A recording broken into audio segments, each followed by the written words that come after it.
만약 여행지에서 예약을 해둔 손님이 나타나지 않는다면 어떻게 생각하시겠습니까?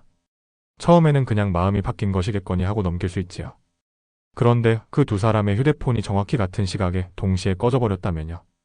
더 이상한 것은 서울과 대전이라는 서로 다른 도시에서 거의 같은 시간에 실종 신고가 접수되었다는 사실입니다. 아무것도 남기지 않고 사라진 두 여성. 짐도 여권도 전화도 모두 두고 간 채로 말입니다. 그리고 그 마지막에는 단 한 사람의 이름만이 남아 있었습니다. 오늘은 완벽하게 설계된 것처럼 보였던 그 거짓말이 어디서부터 무너지기 시작했는지를 끝까지 따라가 보겠습니다. 제주도입니다. 한반도 남쪽 끝, 짙은 초록과 푸른 바다가 공존하는 섬입니다. 여름이면 관광객으로 넘쳐나는 이 섬도 비수기가 되면 이야기가 달라집니다. 해안 마을의 골목은 조용해지고 바다를 향해 열린 선착장은 한산해집니다. 그런 비수기에 제주 해안 마을 한쪽 끝에 작은 간판 하나가 걸려 있었습니다. 블루라인. 소규모 요트 투어 업체입니다. 낡은 선착장과 작은 사무소 하나가 전부인 이 업체는 성수기에는 꽤 바쁘게 돌아가지만 비수기에는 하루에 손님이 한두 명도 없는 날이 허다했습니다. 그날도 특별할 것 없는 오후였습니다. 예약 장부에는 그날 저녁 선셋 투어를 신청한 두 사람의 이름이 적혀 있었습니다. 서울에서 온 박지수와 대전에서 온 이서연이었습니다. 두 사람은 서로 아는 사이였으며 제주 여행을 함께 계획한 것으로 보였습니다. 투어 예정 시각이 가까워졌습니다. 그러나 선착장에 두 사람의 모습은 나타나지 않았습니다. 1시간이 흘렀습니다. 2시간이 흘렀습니다. 수평선 너머로 해가 완전히 사라질 때까지도 두 사람은 오지 않았습니다. 블루라인의 직원 서도식은 두 사람에게 전화를 걸었습니다. 연결되지 않았습니다. 다시 걸었습니다. 역시 연결이 되지 않았습니다. 두 사람 모두 휴대폰이 꺼진 상태였습니다. 서도식은 고개를 갸웃거리다 결국 그날의 선셋 투어를 취소 처리했습니다. 단순한 노쇼라고 생각했을 것입니다.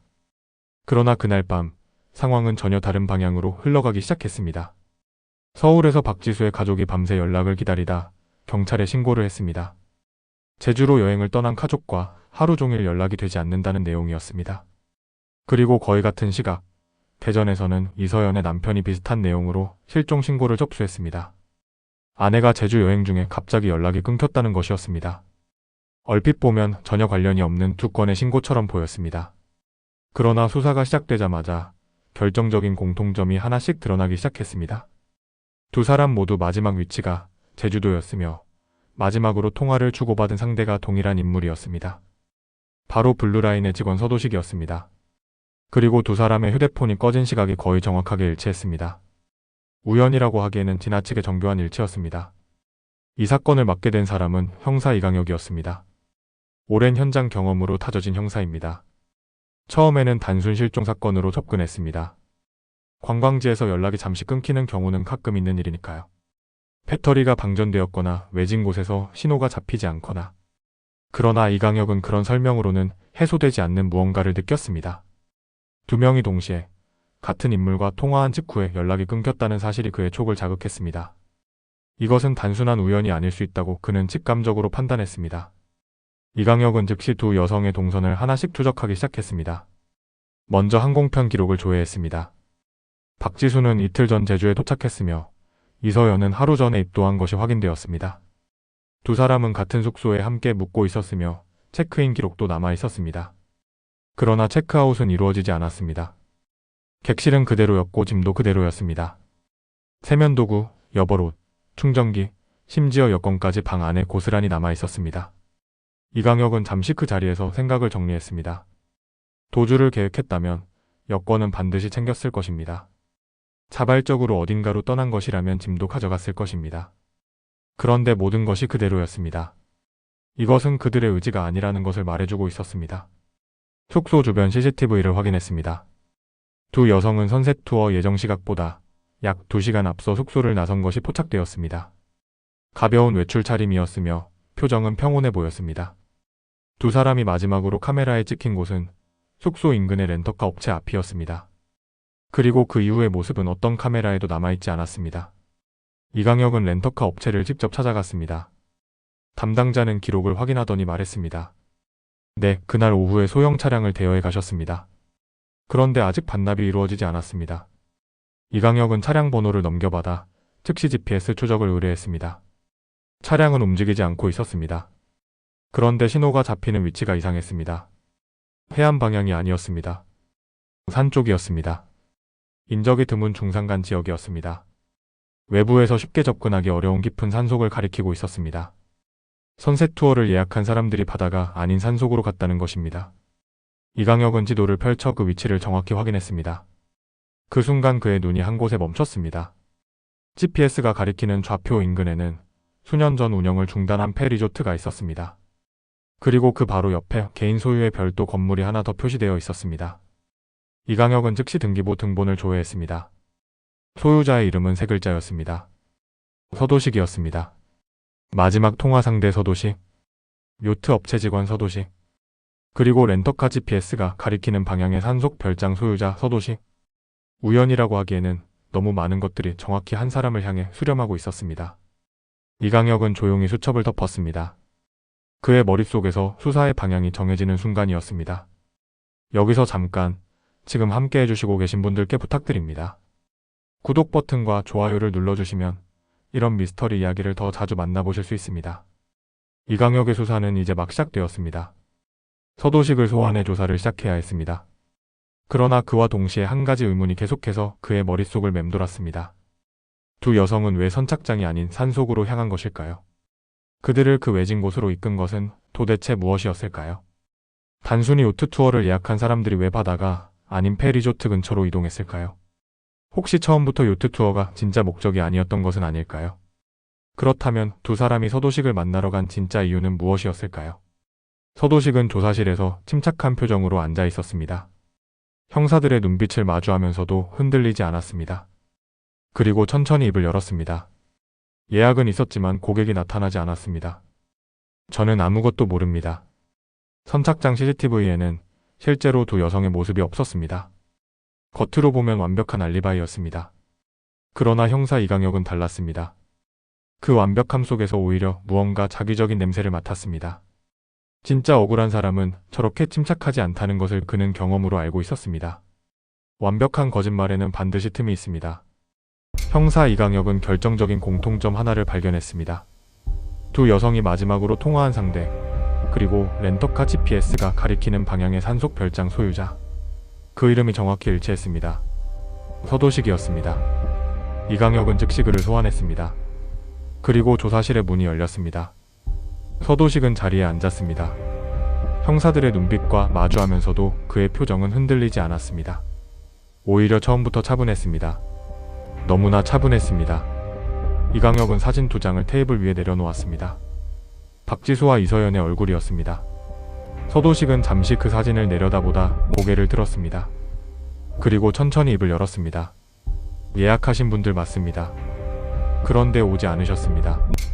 저는 전화도 해봤지만 연결이 안 됐고 기다리다가 투어를 취소했습니다. 그게 전부입니다. 이강혁은 아무 말도 하지 않았습니다. 그냥 바라보았습니다. 서도식은 눈을 내리깔지도 시선을 피하지도 않았습니다. 이강혁이 오랜 세월 조사실에서 마주해 온 수많은 사람들 중 이렇게까지 평온한 사람은 드물었습니다. 그것이 오히려 이강혁의 촉을 더욱 날카롭게 세웠습니다. 이강혁은 한 가지를 먼저 확인하기로 했습니다. 선착장 CCTV였습니다. 블루라인이 자리한 선착장 입구에는 구형 카메라 한 대가 설치되어 있었습니다. 화질은 좋지 않았지만 선착장을 출입하는 모든 사람을 기록하고 있었습니다. 수사팀이 해당 날짜의 영상을 요청했습니다. 그리고 처음부터 끝까지 확인했습니다. 투어 예정 시각 전후로 2시간. 영상 속에는 서도식 혼자였습니다. 선착장에서 장비를 점검하고 기다리다가 사무소로 들어가고 그리고 불을 끄고 나가는 모습이 그대로 담겨 있었습니다. 두 여성의 모습은 단 한 컷도 없었습니다. 겉으로 보면 완벽한 알리바이였습니다. 서도식은 이 사실을 이미 알고 있는 것처럼 여유로운 표정으로 말했습니다. CCTV 보시면 아실 겁니다. 저는 선착장에서 기다렸고 고객분들은 오지 않으셨습니다. 저도 답답할 뿐입니다. 이강혁은 천천히 고개를 끄덕였습니다. 그리고 속으로 생각했습니다. 이 사람은 CCTV가 있다는 것을 처음부터 알고 있었다. 그리고 거기에 자신이 찍혀 있다는 것도 알고 있었다. 그렇다면 이 알리바이는 처음부터 설계된 것이 아닐까. 수사팀은 서도식을 당장 구금할 수 있는 물적 증거가 없었습니다. 피해자들이 선착장에 나타나지 않았고 CCTV에는 서도식 혼자였으며 법적으로 그를 붙잡아둘 근거가 아직은 없었습니다. 서도식은 한 번 더 진술을 확인하는 절차를 마친 뒤 조사실을 나섰습니다. 문이 닫히는 소리가 조용히 울렸습니다. 이강혁은 그 자리에 그대로 서 있었습니다. 텅 빈 조사실, 테이블 위에 두 사진. 그 사진 속 두 사람은 아직 어디에도 없었습니다. 그러나 이강혁은 포기하지 않았습니다. 수사는 다시 처음으로 돌아갔습니다. 이강혁은 팀원들과 함께 알려진 정보를 하나씩 다시 짚었습니다. 두 사람은 분명히 렌터카를 빌렸습니다. 그리고 그 차량의 GPS는 산속을 가리키고 있었습니다. 선착장과 정반대 방향이었습니다. 요트 투어를 예약한 사람들이 왜 바다가 아닌 산으로 갔을까요? 이 질문이 수사의 핵심이었습니다. 이강혁은 렌터카 내부 기록을 더 면밀히 들여다보기로 했습니다. 단순한 GPS 좌표만이 아니라 이동 경로 전체를 복원하는 것이었습니다. 기술팀에 의뢰한 결과가 나왔습니다. 렌터카는 숙소 인근에서 출발해 처음에는 해안 방향으로 이동했습니다. 그런데 약 10분 뒤 경로가 바뀌었습니다. 갑자기 방향을 틀어 산 쪽으로 올라가기 시작했습니다. 속도는 느렸습니다. 피포장 산길을 조심스럽게 올라가는 차량의 경로가 그대로 기록되어 있었습니다. 그리고 특정 지점에서 차량이 멈췄습니다. 그 이후로는 더 이상 움직이지 않았습니다. 이강혁은 그 좌표를 지도에 표시했습니다. 그리고 그 위치를 다시 한번 확인했습니다. 폐 리조트 인근. 그리고 서도식의 별장 바로 앞이었습니다. 차량이 멈춘 위치는 별장의 진입로 끝이었습니다. 다시 말해 두 여성은 서도식의 별장 앞까지 직접 차를 몰고 간 것이었습니다. 자발적으로 그 장소를 선택한 것인지 아니면 누군가의 안내를 받아간 것인지는 아직 알 수 없었습니다. 그러나 한 가지는 분명했습니다. 그들은 거기에 있었습니다. 이강혁은 즉시 팀을 꾸려 서도식을 다시 불렀습니다. 이번에는 새로운 정보를 갖고 들어갔습니다. 테이블 위에는 렌터카 이동 경로 출력물과 별장 위치가 표시된 지도가 나란히 놓였습니다. 서도식은 그것을 보자마자 눈빛이 잠깐 흔들렸습니다. 아주 짧은 순간이었습니다. 이강혁은 그 순간을 놓치지 않았습니다. 이강혁이 물었습니다. 이 위치가 어딘지 아시죠? 서도식은 잠시 침묵했습니다. 그리고 말했습니다. 제 별장이 있는 곳인 것 같습니다만 저는 그날 선착장에 있었습니다. CCTV에도 나와 있잖아요. 이강혁은 천천히 말했습니다. 당신이 선착장에 있었다는 것은 압니다. 그런데 두 여성은 선착장에 가지 않고 당신의 별장 앞에 갔습니다. 어떻게 된 일인지 설명해 주시겠습니까? 서도식은 잠시 뜸을 들이다 말했습니다. 저는 모르는 일입니다. 그분들이 왜 거기까지 갔는지 저도 이해가 안 됩니다. 혹시 내비게이션 오류가 있었던 건 아닐까요? 내비게이션 오류. 이강혁은 그 말을 속으로 되새겼습니다. 비포장 산길을 수 킬로미터 올라가서 외딴 별장 앞에 멈추는 것이 내비게이션 오류라는 이야기였습니다. 말이 되지 않았습니다. 그러나 서도식은 표정 하나 변하지 않고 그렇게 말했습니다. 수사는 다시 벽에 부딪혔습니다.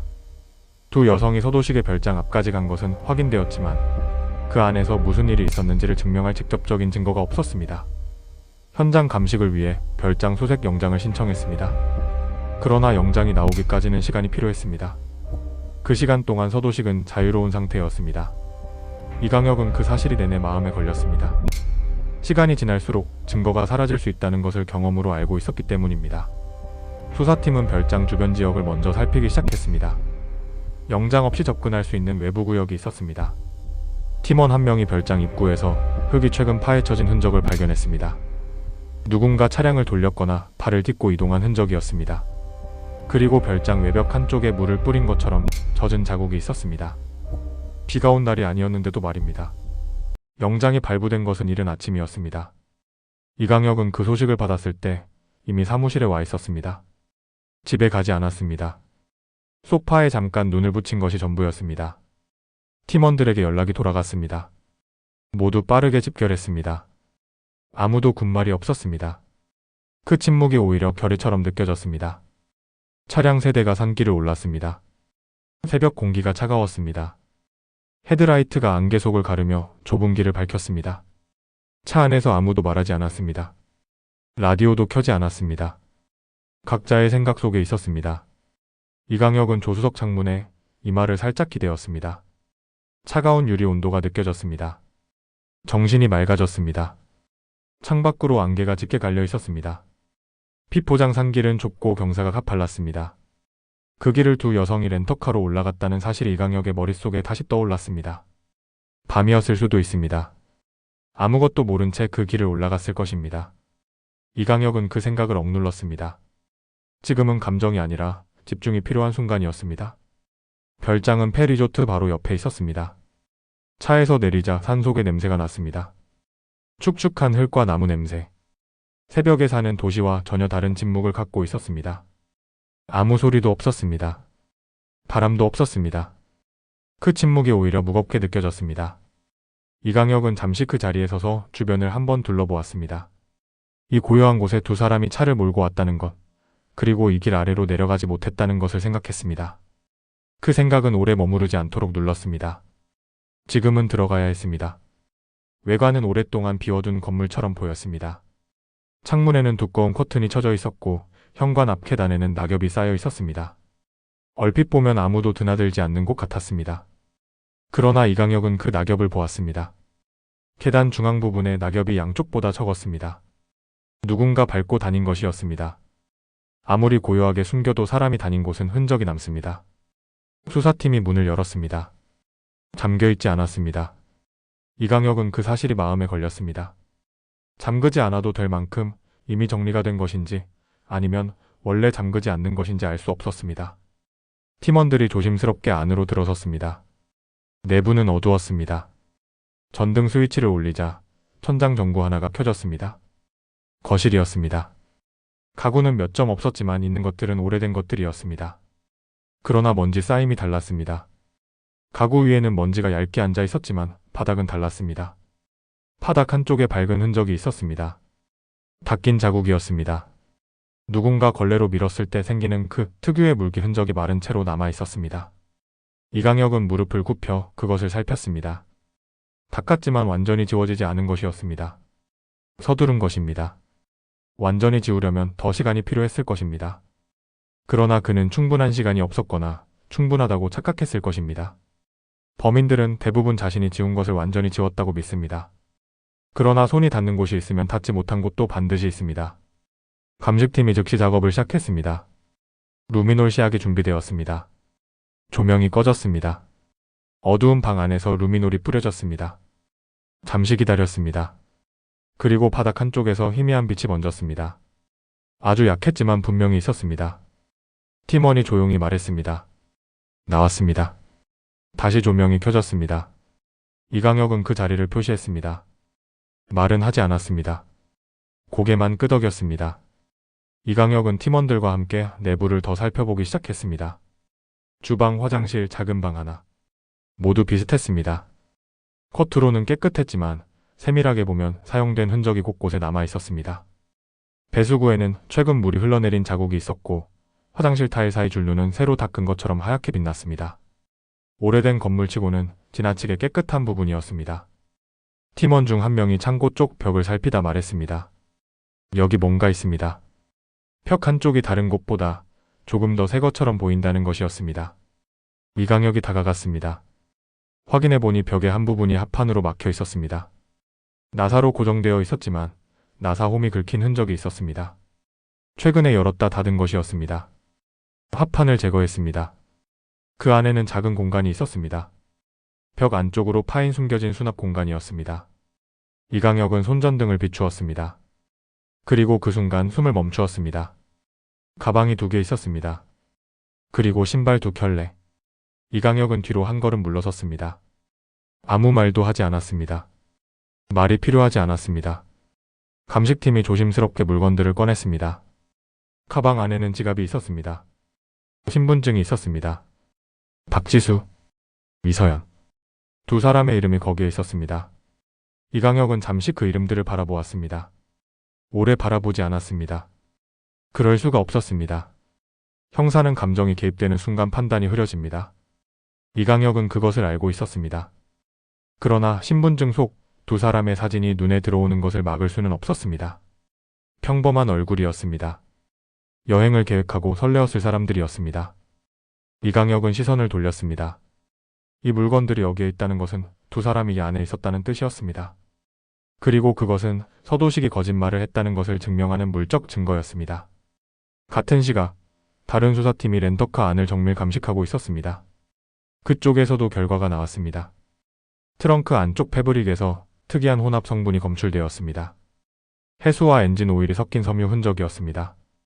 바닷가에서 일반적으로 묻을 수 있는 것과는 다른 조성이었습니다. 전문가의 분석에 따르면 이 성분은 요트 엔진 주변에서 발생하는 특유의 혼합물이었습니다. 요트에서 옮겨진 것이거나 요트를 다룬 사람과 직접 접촉한 물질이었습니다. 수사팀은 이 정보를 이강혁에게 즉시 전달했습니다. 이강혁은 보고서를 받아들고 2번 읽었습니다. 그리고 팀원을 바라보았습니다. 서도식의 직업이 요트 업체 직원입니다. 그는 고개를 끄덕였습니다. 이강혁이 다시 말했습니다. 두 여성은 요트를 타지 않았습니다. 그런데 렌터카에 요트 관련 흔적이 남아 있습니다. 누군가 두 사람과 함께 그 차에 탔거나 차에 무언가를 싣고 이동했다는 뜻입니다. 팀원이 말했습니다. 두 사람이 직접 묻힌 것이 아니라면 그 흔적을 옮긴 사람이 있다는 것인데요. 팀원의 목소리에는 조심스러움이 있었습니다. 이강혁이 천천히 답했습니다. 그것이 서도식일 가능성이 높습니다. 두 사람을 별장으로 데려온 뒤 차량을 이용했을 것입니다. 그 과정에서 자신의 흔적이 차 안에 남았을 것입니다. 그는 차를 치우지 못했습니다. 렌터카였기 때문입니다. 이강혁이 천천히 답했습니다. 그것이 서도식일 가능성이 높습니다. 수사망이 빠르게 좁혀지고 있었습니다. 그러나 이강혁의 머릿속에서는 아직 풀리지 않은 질문이 하나 남아 있었습니다. 증거가 쌓이는 것과 진실이 드러나는 것은 완전히 같은 일이 아닙니다. 증거는 법적 판단을 위한 것이고 진실은 사람을 위한 것입니다. 이강혁은 두 가지 모두를 원했습니다. 두 여성은 왜 그 별장에 갔을까요? 요트 투어가 목적이었다면 굳이 산속 별장까지 갈 이유가 없었습니다. 무언가 다른 목적이 있었을 것입니다. 그리고 그 목적이 밝혀져야만 사건의 전체 그림이 완성될 수 있었습니다. 이강혁은 두 여성의 개인 기록을 더 깊이 파고들기 시작했습니다. 통장 거래 내역, 검색 기록, 이메일. 그 안에서 하나의 흐름이 보이기 시작했습니다. 박지수와 이서연은 제주 여행 몇 달 전부터 제주도 내 부동산 투자에 관심을 갖고 있었습니다. 제주 해안가, 토지, 소형 펜션 투자 관련 자료들을 여러 차례 검색했고 관련 카페에 가입한 기록도 있었습니다. 그리고 결정적으로 두 사람이 공유한 이메일 스레드에서 한 업체의 이름이 반복해서 등장했습니다. 제주 블루인베스트? 존재하지 않는 업체였습니다. 그리고 그 업체 이메일 계정을 추적하자 서도식의 개인기기로 연결되었습니다. 이강혁은 조용히 눈을 감았습니다. 그리고 천천히 뜨었습니다. 지금까지 흩어져 있던 조각들이 하나의 그림으로 합쳐지는 느낌이었습니다. 수사를 하다 보면 그런 순간이 있습니다. 갑자기 모든 것이 선명해지는 순간. 소름이 돋는 것이 아니라 오히려 차가워지는 그 느낌. 이강혁은 그 느낌이 올 때마다 자신이 올바른 방향에 있다는 것을 알았습니다. 두 여성은 요트 투어가 아니라 부동산 투자 상담을 위해 서도식을 만나러 온 것이었습니다. 서도식은 가짜 투자 업체를 만들어 두 사람에게 접근했습니다. 제주도 해안가 토지를 소개해주겠다며 신뢰를 쌓았고 현장 탑사 명목으로 외진 별장으로 유인한 것이었습니다.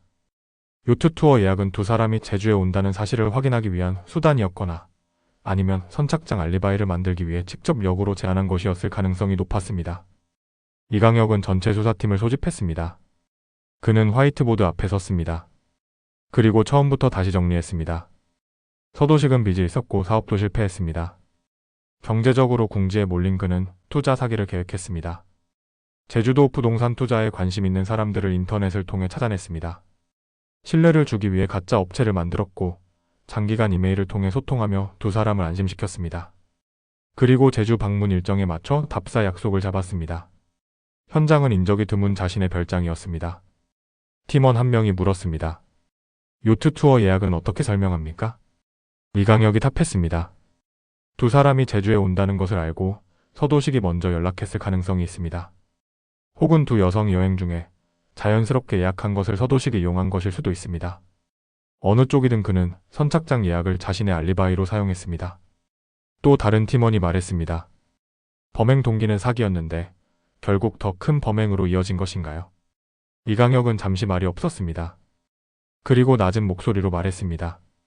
두 사람이 저항했거나 협박에 응하지 않았을 가능성이 있습니다. 외진 곳, 아무도 없는 곳. 그 상황에서 어떤 선택을 했는지는 아직 우리가 증명해야 할 부분입니다. 조사실의 온도가 한도 낮아진 것 같았습니다. 아무도 말하지 않았습니다. 이강혁이 다시 말했습니다. 지금 우리에게 있는 것을 정리합시다. 목소리는 높지 않았습니다. 오히려 낮고 단단했습니다. 오랜 수사 경험에서 나오는 침착함이었습니다. 이강혁은 감정으로 움직이는 형사가 아니었습니다. 분노가 없는 것이 아니라 그것을 수사의 연료로 바꿀 줄 아는 사람이었습니다.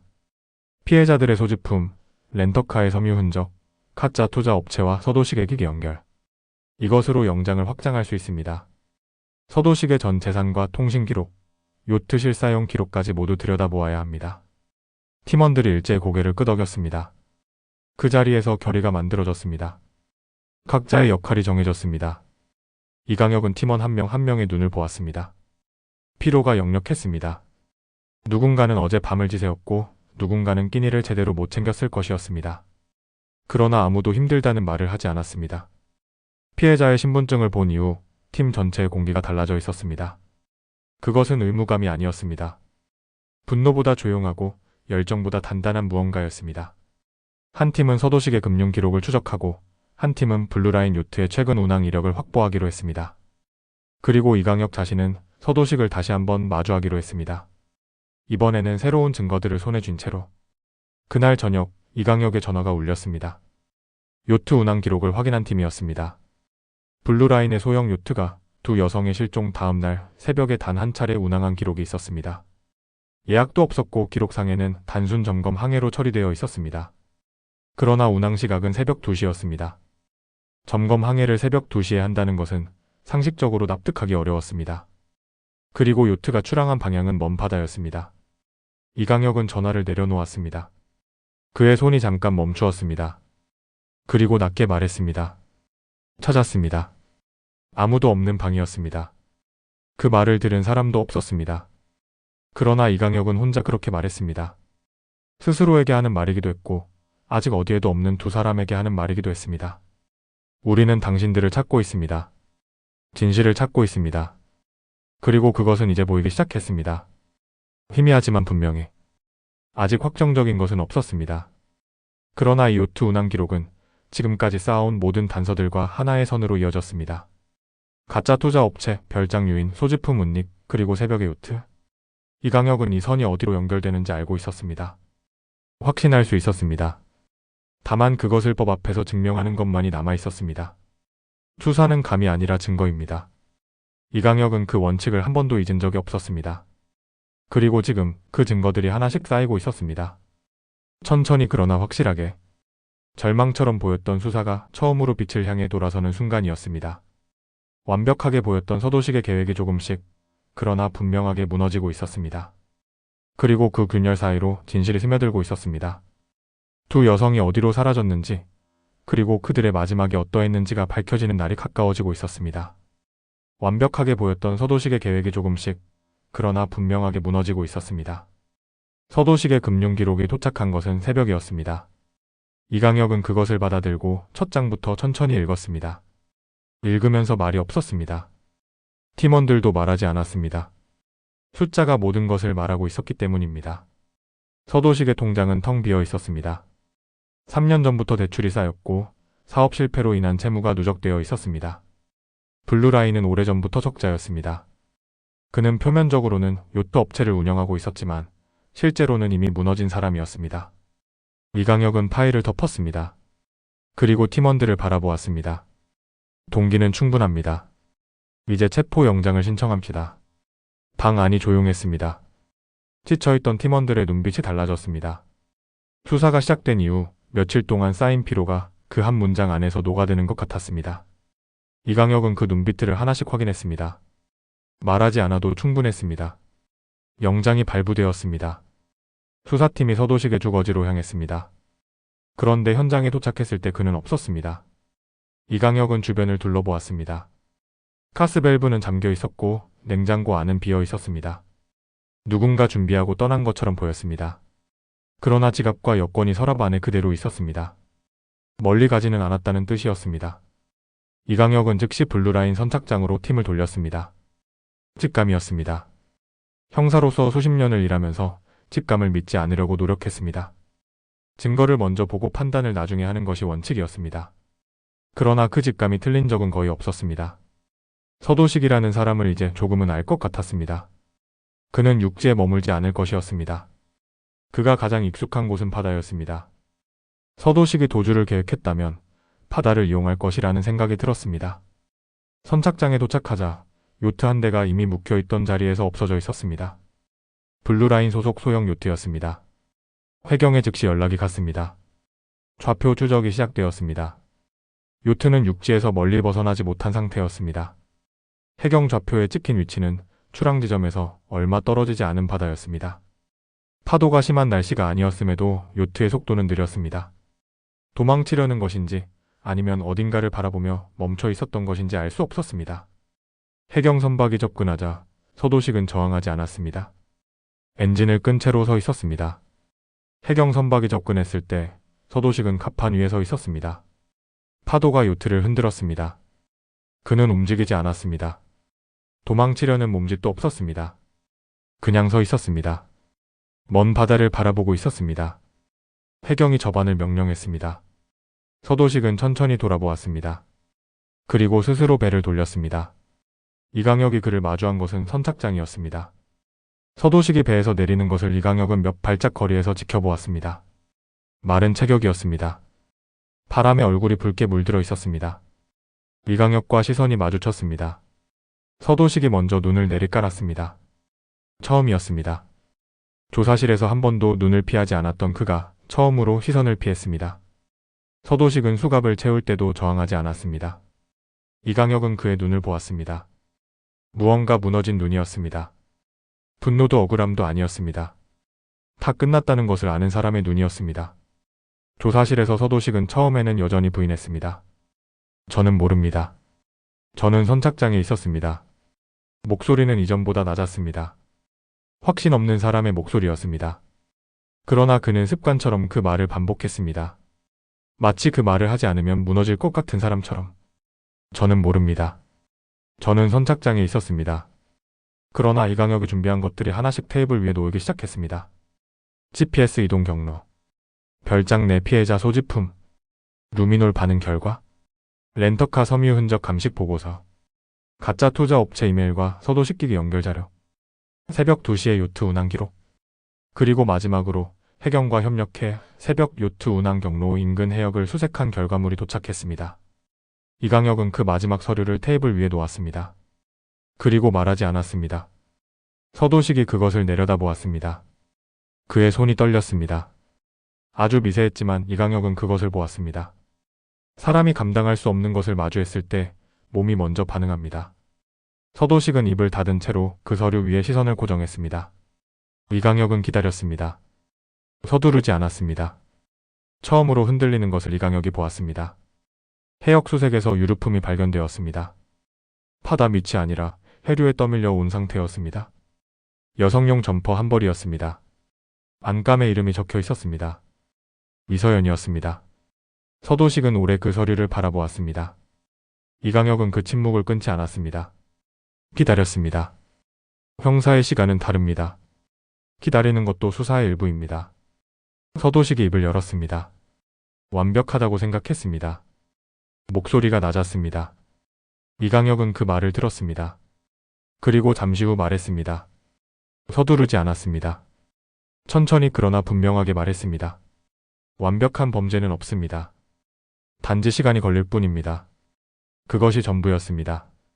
서도식은 그 이후 오래 말이 없었습니다. 이강혁은 조사실을 나왔습니다. 복도에서 잠깐 멈추었습니다. 형광등 불빛 아래 혼자 서 있었습니다. 깊게 숨을 들이쉬었습니다. 그리고 내쉬었습니다. 그게 전부였습니다. 감정을 쏟아내는 것도 팀원들과 악수를 나누는 것도 없었습니다. 이강혁은 그런 사람이 아니었습니다. 그는 그냥 복도를 걸었습니다. 발소리만 났습니다. 수사 결과가 발표되었습니다. 이강혁은 브리핑 자리에 앉아 준비한 내용을 읽었습니다.